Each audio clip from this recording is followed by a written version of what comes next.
সবার খাওয়া হয়ে গেছে, তুমি এখন কুর্সি জায়গায় জায়গায় খাচ্ছ কেন 1 ঘন্টা ধরে? এই আমার খাওয়ালে তোর অত প্রবলেম কি সেটা?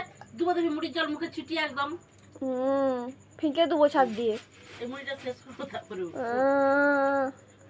ওঠো তো, তখন ধরে গিলেই যায় গিলেই যায় গিলেই যায় গিলেই যায়। আমার খাওয়া তোরা কেউ দেখতে পারিস না, এত ঠিক কিসের আছে? গিলন? এই যে খেয়ে উঠবো, আবার তোর বাবার জন্য রুটি বানাতে হবে। হ্যাঁ, তো তুমি রুটি বানাবে না তো কে বানাবে? রুটি বানানো তো কে বানাবে? তুমি তারা ঘরে রান্না করো। 10:10 মুড়ি খেলাম চপ দিয়ে, তারপরে বাঁধাকপি দিয়ে মুড়ি খেলাম। ওই ঘরে বানানো, ওই ঘরে দেখো, ওই ঘরে দেখো, ওই ঘরে ওই ঘড়ি দেখো। এই ঘরে 10:05, এই 10:05ও হয়নি।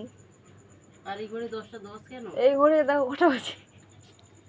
ওই ঘরে 9:30। তার মানে ঘড়িটা বন্ধ হয়েছে, ব্যাটারি লাগাতে হবে। আর এখন খেয়ে এই বাসন ভাত আজরবো, ম্যাক্সের জন্য ভাত মাখবো, তারপরে আবার আটা মাখবো, রুটি করবো, রান্নাঘর পরিষ্কার করবো, আমার কতগুলো বাসন মাজবো, তারপর আমি এই যাও, তুমি আমাকে কিছু করতে হবে না, শুয়ে পড়ো, তুমি কোনো কাজের না। গাইস দেখো, সারাদিন গিলই এই মাসিটা, কাজ তো 2 টাকারও করেনি, শুধু মোদের ঘরে বসে বসে খায় মোর বাবার পয়সায়।